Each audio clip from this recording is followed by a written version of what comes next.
Alrighty.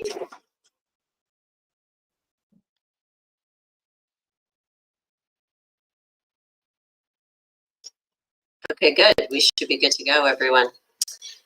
All right, so we are at the top of the hour, and I double checked a minute ago to make sure that everyone could see my slides and hear me okay, and I got a yes, which is awesome. So making sure that everybody can hear me and see my slides. Please let me know in the Q&A box if at any point you can't see the slides or hear me, and I'll make some adjustments, but I am gonna just say hi for the moment and hop off a video to conserve bandwidth, because sometimes that helps with my internet.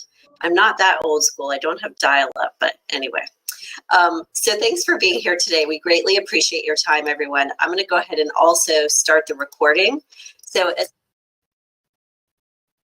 as a quick reminder, we are going to record today's session. So you will get that automatically via email. And is there any other admin things I want to say? Yes, one other thing before we dive into, everyone is automatically on mute, so that in case there's noise in the background and people's spaces and stuff too, it enables everyone to listen in okay and be all set. So let's dive in. We are here to talk today about, am I in the right job? How to know when it's time to go. And Dave and I were just talking about, this is a very big hot topic for a lot of people with so much going on with the economy and everything else that's been happening in the past several years. A lot of people are trying to sort out and figure out whether they're in the right job, much less the right career path, and if it's time to make a move or not. And what we're going to talk about today are things that are going to help you like do some really good self-reflective stuff and be clear about what you need to be considering in order to know whether it's time to make a change for you personally and professionally. So just quick intro to me. I'm Hallie Crawford. I'm a certified career coach, speaker, and author, proud partner of Georgia State, and I live just up the street, kind of. I live in Midtown Atlanta, so not too far. I've been coaching and training since 2002 and have undergrad degrees and grad degrees from Vanderbilt and the University of Illinois. And the career model and the advice that we're giving you all today is advice that we give to all of our clients and have been doing so for a really long time, and we know can really help you sort through what the right next career move is for you. So I would say, just by the way, for everyone, this advice we're giving you is going to relate to your situation, regardless of whether you're currently employed or not, have been laid off, etc. But knowing like what is the right next kind of career path for you and step is what our goal is for today. So here's part of why this is important. And then in our next slide, we'll get to our agenda here. The reason why it's so important to think about, you know, if you're in the right fit or not is not just because we spend so much time at our jobs, right? And it impacts our personal lives and everything else. But in the past few years, so much has happened. COVID, et cetera. Now we're in heading toward a possible recession, all of that. And people we've noticed in the past several years, more so than ever before, I think, have been really reevaluating their career path and what's the right fit for them. And is it time to make a move or not? And if they do, what the right move is. We had clients, if you take a look at this next slide, tell us all different things related to this remote work thing or the hybrid model. I know plenty of people are back in person, but there's a lot of people out there that are still telling us, I want only remote work. How do I tell my boss I never want to see her again in person?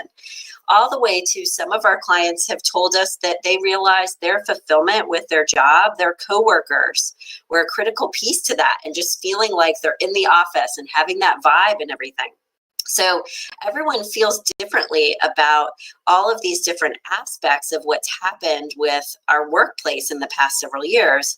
And it can be really hard for people to know what to do now that their priorities have changed. I think COVID made us reevaluate our priorities and what's really important to us. And then, like I said, we've got the recession concerns. So one of the first steps I would recommend that you start to take for yourselves is to consider, how long have you been wondering about the right job or not? You know, this possible making a change or whatever. Is it a passing phase or a long-term problem? So if you've been feeling this way for years, definitely a long-term problem, okay? But if it's more of a passing phase, you need to ask yourself, like, is this really just about, for example, the project I'm working on now, the client I'm working on, whatever it is.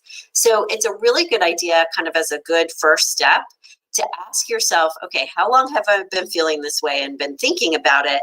And is this something that might get better over time based on whatever is going on with my current situation in my job? So ask yourself that question as a good first start. Here's what we're going to talk about today on this next slide here. We're going to talk about why it's important to be in the right fit. We've got a red flag kind of quiz or test for knowing if you're definitely in the wrong fit or not. And that will tell you if it's time to go for sure. We're going to talk about defining fulfillment first when you're thinking about if it's time to stay or go, if you're being fulfilled or if you are fulfilled in your current career path or not. And then we'll give you our ideal career model, which serves as a really good checklist for you to use to say yay or nay, stay or go. If you'd like a copy of our slides, just so quick admin reminder, especially for those of you who have just joined us, you will receive a copy of the recording of this automatically. And if you would like a copy of our slides, please just email us at admin@createyourcareerpath.com.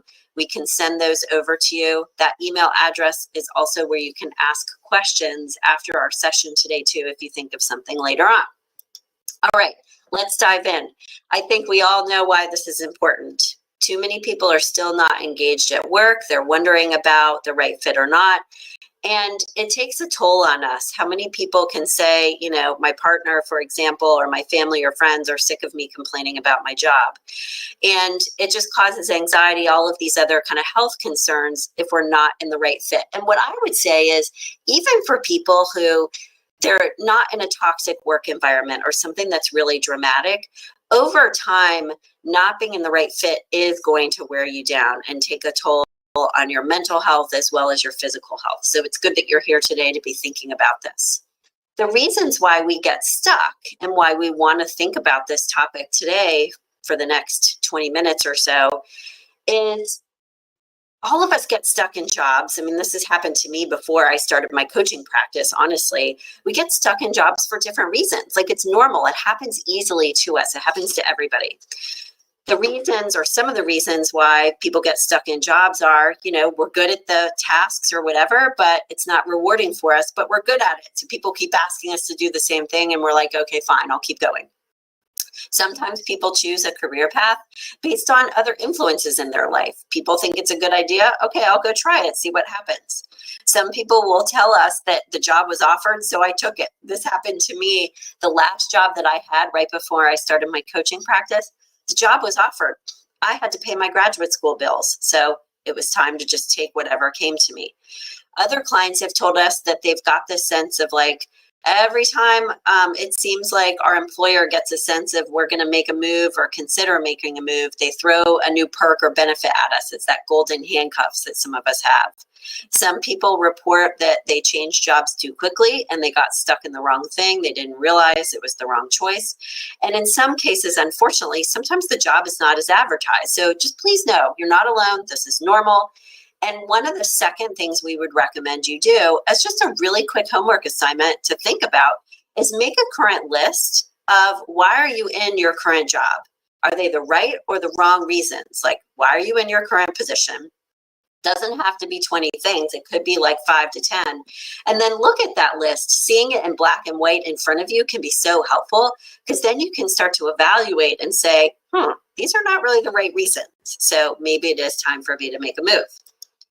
Part of why this isn't so important is we want you to think about when you're considering whether it's time to make a change, kind of the right perspective to take when you're considering all of this. And I'll tell you what I mean by this on the next couple of slides, okay? So one of the things we want you to be thinking about if you decide, oh, sorry guys, I knew that was gonna happen. He likes to talk when I'm on the phone. I want you to think about how dramatic of a change may be required for you to be more satisfied in your job. And this is why we bring this up on this slide here, is because 9 times out of 10, when our clients come to us, they usually feel like, oh my gosh, I need to go do something completely different than what I've been doing before. We had a client who worked at one of the big 4 consulting firms in Chicago. She told us point blank at the beginning, I think I need to go be a chef. I'm so unhappy. And most people do not have to make as dramatic of a change as they thought they needed to when they first started with us, because they start to evaluate what's really working and what's not working at their jobs. And they may realize, for example, it's just about the work environment, or it's just about my boss. So I want you, when you're thinking about this too, please, is to think about that a course correction could be the right answer for you. It doesn't always have to be a really dramatic change. So if you're somewhat satisfied, you might be able to say to yourself, okay, let me separate what works for me and what doesn't work, but maybe I just need a new role within my same industry, or maybe I need to just do the same thing, but at a different organization. So there are tweaks that can be made that can actually help. And if you're very, very unsatisfied though, and you go through our career model, which we'll show you today, you may need to consider a larger change. But just remember, it may not have to be as dramatic. The kind of tagline for this is don't be dramatic, okay? The good news here is that you can be really engaged and fulfilled. That's the goal. It's usually less dramatic of a change than you think, just like we just said. Let's go to the next slide. Here's what we also want you to do to have the right perspective, and then we'll get to our red flag test as agenda item number 2 for today. When you're thinking about the right career fit, we also want you to be very realistic about it though too, okay? So we talked about whether you need to make a dramatic change or not. Usually it can be a little less dramatic. We also want you to be realistic about things. We've all heard that saying, I think, do what you love, the money will follow, right? And I love that saying because yes, we always are all about with our clients helping them find a job that they're going to be passionate about. And we truly feel that that is possible. But it's not going to be perfection all the time. Don't put that pressure on it. The goal here is, if you look at the bottom right of this slide, what we want you to be able to say about your career path and your job is more so that the good parts about it so far outweigh the bad parts, the things that you don't like as much, that you barely notice those things that you don't enjoy. So using me as a quick example, as a career coach, I love what I do. I love running my business, all of these other elements, right? But there are certain things that, yeah, absolutely, I would rather not have to do. Spreadsheets, financial analysis, stuff like that, that A, I'm not good at, and B, I can't stand it, right? Nails on a chalkboard. That's always going to be the case. Like no job is going to be perfection. So what I want you to say to yourself is that I'm going for something where I get so much of what I really, really want that I can compromise on these other areas. It's not that big of a deal to me. I can compromise in these places. And what our clients find is that when they are at choice, when you are at choice about where you're compromising versus feeling like you're stuck in something or you got sucked into it, kind of like we were talking about earlier, you're going to feel better. So when you choose where you compromise, it's going to feel so much better just overall. You're going to feel empowered, like you have a plan, et cetera, and you're in control, okay? So this is the perspective that we want you to have, please, when you're thinking about, is it time to make a change? Remember, nothing's going to be absolutely perfect every single step of the way. Let's talk about agenda item number 2 next. And this is kind of our 8 red flag test for the wrong fit. All of the materials and the things we use with our clients are things that we've developed over doing this for 25 years. And what we find is that these red flags kind of really get to the heart of the matter about how you know if you really are in the wrong fit and check the box of, yes, it's time to make a change. So let's look at these.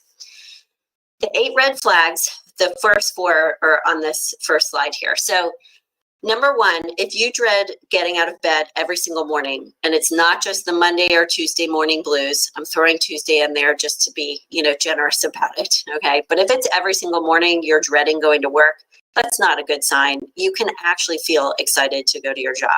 Some days are you going to feel less excited, and some days will you still dread it? Of course, that's going to just part of life. But if it's every single morning on a consistent, regular basis for a long time, it's not a good fit for you. Number 2, if you're noticing that your work relationships and your work performance is suffering in any way, shape, or form, That's definitely a red flag. You could be in the wrong fit.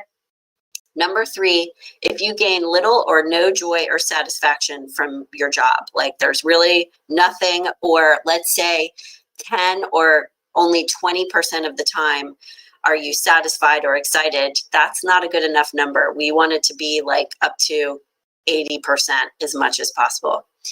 And number 4 red flag is if you feel like you've started to slack off and have little or no motivation, this is the senioritis problem, right? Then that's definitely a red flag too. We have told our clients, or we tell our clients, and we've had a lot of people tell us actually lately, that they just don't feel as challenged in their job as much. So their job or career path may be, and this could be you as an example, their job or career path actually could be a good fit for them in a lot of ways, but they may just have outgrown it. And so if that's part of what's causing or creating your motivation, you may say to yourself, okay, cool, I'm actually in the right fit, but I need the next challenge. So how do I figure that out? Again, less dramatic of a change, but making sure that you're challenged. Most people want to feel that way. Number 5 red flag on the next slide is if you feel like you have to become someone else at work, either to fit in, to perform your job effectively, to work within the culture, the parameters of your job, or even organization, that's not a good thing. Now, here's the deal with number 5, everybody, is we all have like a professional persona. It's not a good idea to let everything hang out at work and, air all of our personal stuff and dirty laundry. So that's not what we're talking about, obviously. But if you feel like deep down, you can't be as authentic as you would like to or need to be in order to go to work every day and fit in and everything else, that's a huge problem because authenticity is something that's important to most people. And you don't want to feel like you have to turn yourself into a pretzel in order for things to work. That's a huge red flag. Number 6, if your job doesn't make use of your talents, and by the way, those talents or skills or strengths that you want to be using at this point in your career, big red flag. Number 7, if you spend most of your time complaining about your job, that's a really bad one too. And especially if this has been for a long time that's been the case. And number 8 may sound a little bit weird. If you regularly fantasize about quitting, being fired, or let go, that's a huge red flag. And I laugh a little bit because, not to make light of it at all, because most people do not want to get fired or laid off. I totally get that. That's an incredibly stressful situation for people. But we have had clients tell us in the past, I kind of wish I would get fired because I need to create space for this next thing. Or they decide to quit in order to make space for the next role for them. In some cases, those people are in a really toxic work environment, let's say, and it's impacting their health, and they're having a really hard time conducting a job search. In other cases, they're too scared to, or think it's a really bad idea to quit. And so, for example, I'll just give you a quick example, and she's just a really good one that we worked with. She's based in Atlanta. She was working with one of our coaches. She had her first session 1 week, and then 2 weeks later, her next session with us. And she got on the phone with our coach, and she was like really happy and just sounded so much better than she did in the first call. And, a few seconds in, our coach said, "What's going on? You sound really good today." And she said, "I got fired last week, and it's the best thing that ever happened to me." Again, we realize that this is not always the best thing for people. However, in some cases, we've got to do something dramatic in order to make the right next move. So just keep in mind what's best for you and your situation. But bottom line, number 8 is if you're fantasizing about this, it's definitely the wrong fit for you. Let's take a look at your results, okay? So as you've been thinking about our red flag test or quiz, here's how you can evaluate kind of where you stand with things, depending on how many red flags that you had. So number 1, if you've only had 1 or 2 red flags, you may just be going through a rough patch. And it might be a good idea for you to kind of reevaluate things in 3 or 4 months. Based on the things that we're talking about today and our ideal career model, there may be changes that you want to make for yourself to see if it fixes or scratches the itch, if you will. If you've got 3 or 4 red flags, you're probably not in the right career, but you may be closer to your ideal career than you actually think or realize. Write down what works for you in your current job and career path and what doesn't work as a way to get started thinking about, okay, do I have mostly what doesn't, there's more answers in the doesn't work column versus in the does work column. And start to think about and notice, like when you're writing these things down, what are the themes in what you're seeing? Is it mostly about the tasks? Is it mostly about your boss? Seeing these things in black and white can help enormously, help you be more objective. 5 or more red flags, bottom line, it's definitely time to make a change. In our chat or Q&A, I think the Q&A needs to do it. Oh, and yes, I'm going to put the email in the Q&A or chat. Sorry, guys. So in the Q&A, I'm going to put right now, if we pause for just a second, and I'll let you noodle on your results as well. I'm going to put the email that you can use to get the slides. Remember, you will get the recording automatically. Okay, so that's in the Q&A. And I would love to hear from people where you stand in the Q&A. Is it time to make a move or not? Just a yes or no would be great, just so we can kind of get a sense of where people stand after thinking about this. So this is one way to identify whether it's time to make a move or not. Let's talk about defining fulfillment first and why we feel this is so important to help you not just evaluate where you are now, but figure out what the next step is for you and where you need to go instead. We like for people to define fulfillment first for several reasons. Number one, it's the hardest thing to figure out usually. It takes more time to help our clients, for example, identify what their values are and what's going to be meaningful and rewarding to them. But it's also the thing that gives them the most career ideas. So we like it when people think about, okay, what would be really rewarding to me, even if some of their ideas are crazy and harebrained and not realistic, because even if that one idea is not a good one, it could lead to another idea. So bottom line, when people think about what would be rewarding and fulfilling to me, instead of just saying, okay, well, what am I good at and what's going to pay me enough, they're going to get more ideas by thinking about and considering fulfillment first. And the last reason why we think it's so important to consider fulfillment, and you'll see this when we talk about our model in just a moment too, is it impacts every other element of your career path. For example, if you're not leveraging your strengths in the right way and the way that you want to right now, you're not going to be fulfilled, much less successful, right? If you're not in the right work environment, you're not going to be fulfilled. So all of the pieces of the model, if you will, interact with or interplay with the fulfillment piece. Now, how do we define fulfillment? Here, or on this next slide here, these are 4 ways that you can start to think about it. And this is one of the first things that we do with our clients to help them define and determine their career path and dramatic change or not, etc. So let's take a look at this next slide. The 4 ways are, for 5 minutes, not even 5 minutes, maybe just for a few, like a minute or two, if you can journal tonight, for example, before you go to bed, about how you define success. What does success mean to you? Is it financial stability? Is it you're helping other people? Is it that you're solving problems?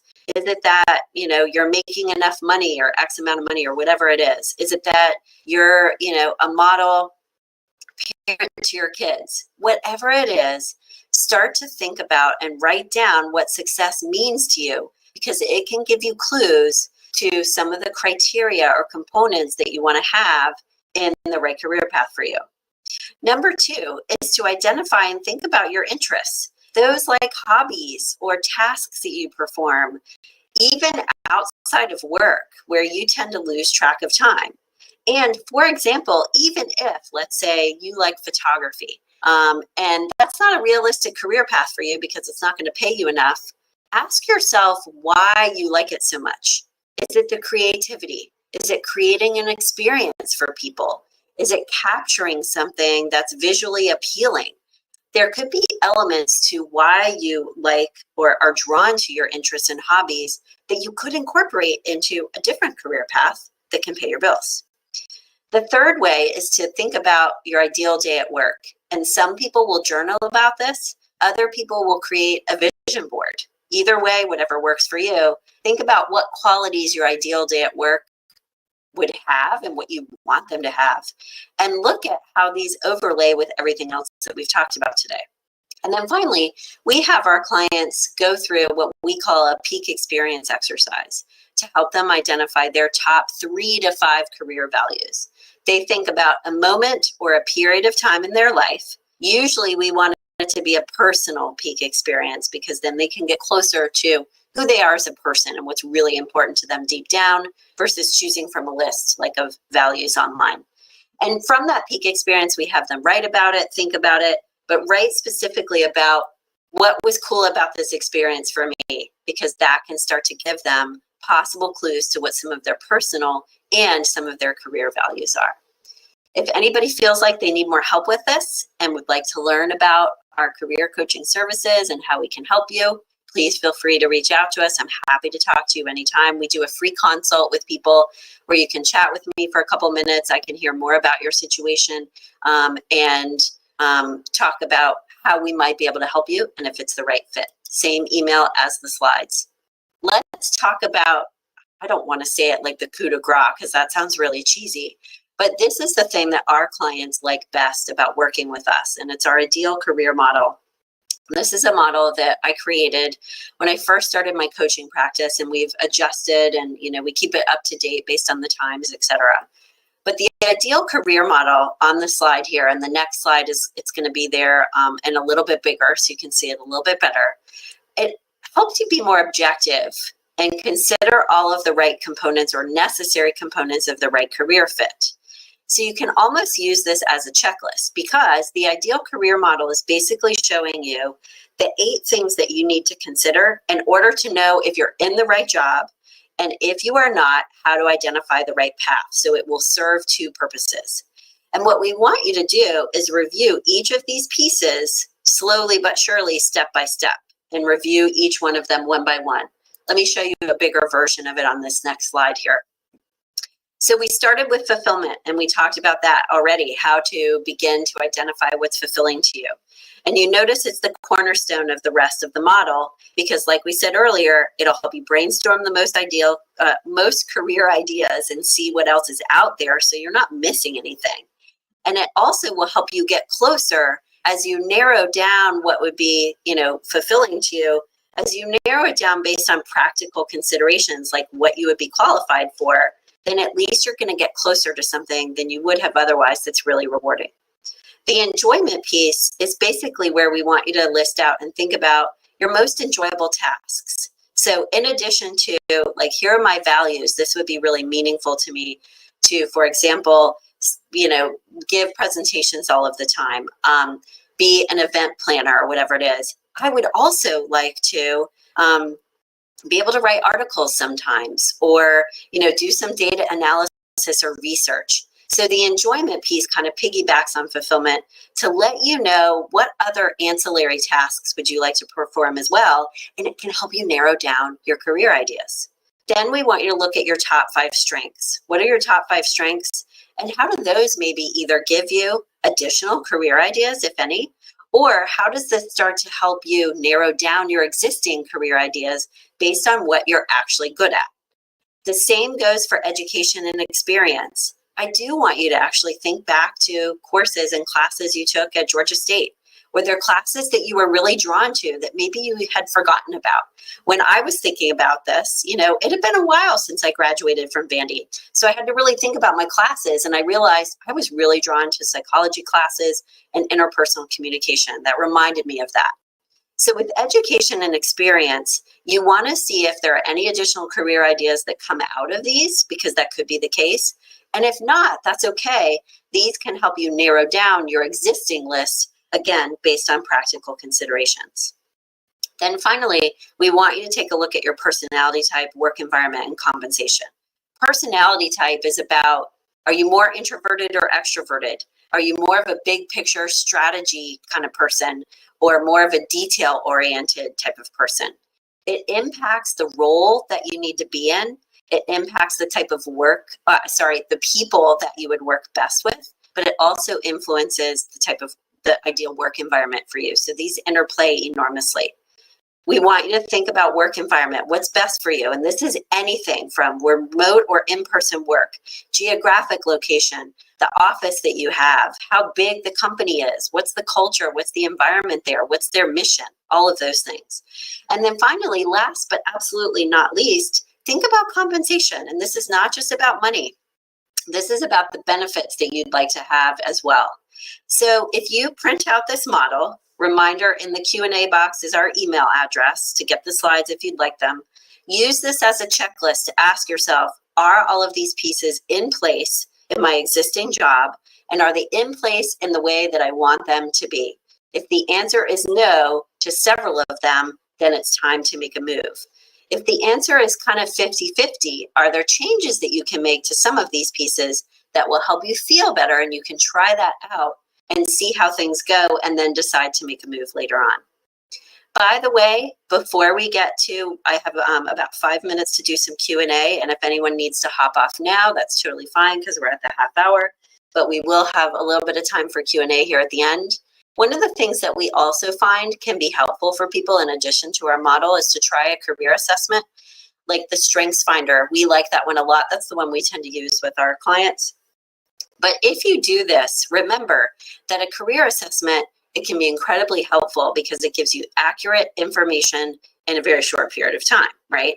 But remember, it's only one piece to the puzzle. Career assessments usually only are testing you for one of the pieces on the model. Your personality type, your strengths maybe. They're not talking to you about the right work environment or compensation.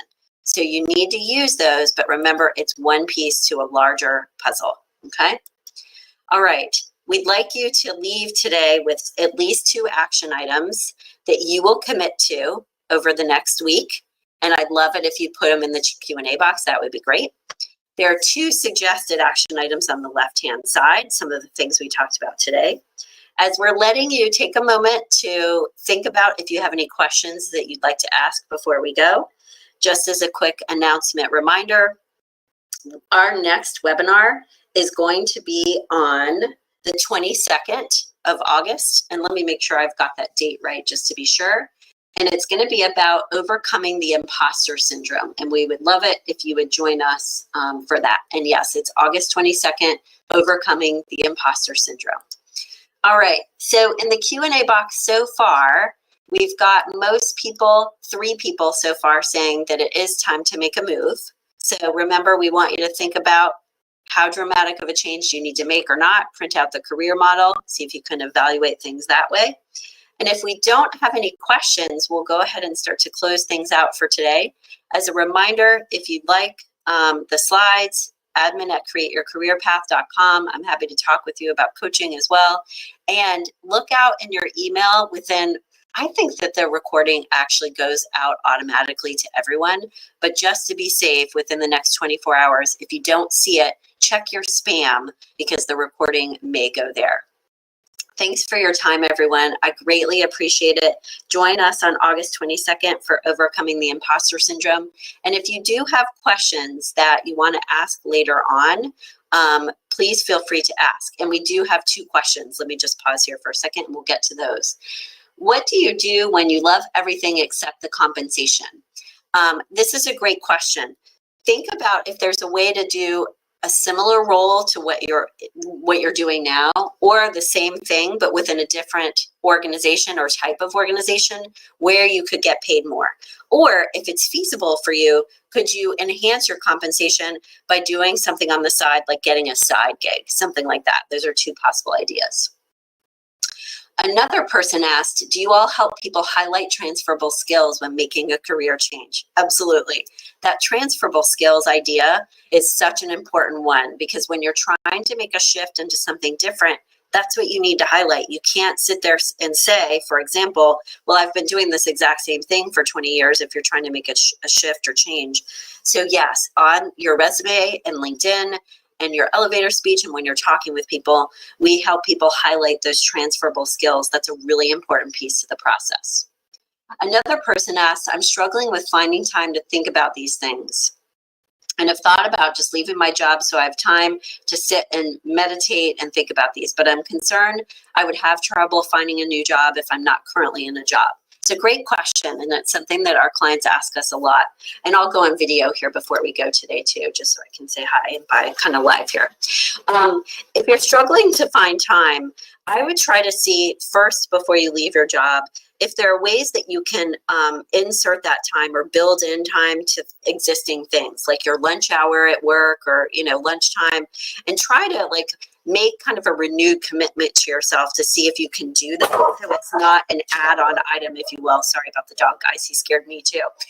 So it's not an add-on item, if you will, but something that you can build into your existing schedule.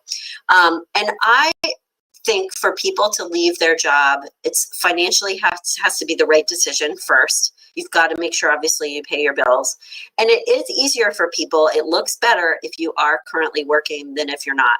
But if your job is just hands down preventing you from being able to find something new, what I would do is get all of your ducks in a row before you leave. Get your resume, your LinkedIn, everything worked on, so that when you do actually leave, you can really hit the ground running with your search. Like, activate your network before you leave, all of that stuff. Like, get some things started if you can before you go, so that the time that you're unemployed is as short as possible.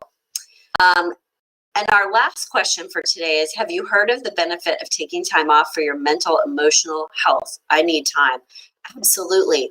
More and more people are taking like a sabbatical from work. And I think that it's something that's definitely much more, not just realistic, but people understand it a lot more than ever before. Okay. So yeah, if you need a mental health break, so to speak, to just take a couple months off from job searching, work, anything else, that is not nearly as frowned upon or as much of a concern as it used to be in the past. So if you absolutely need that, that's something that you can put on your resume. You took a sabbatical and these are the things you did during the time, whatever it is, but you absolutely can talk about doing something like that, and it's much more accepted than it has been in the past. Thanks for those questions. They were really great.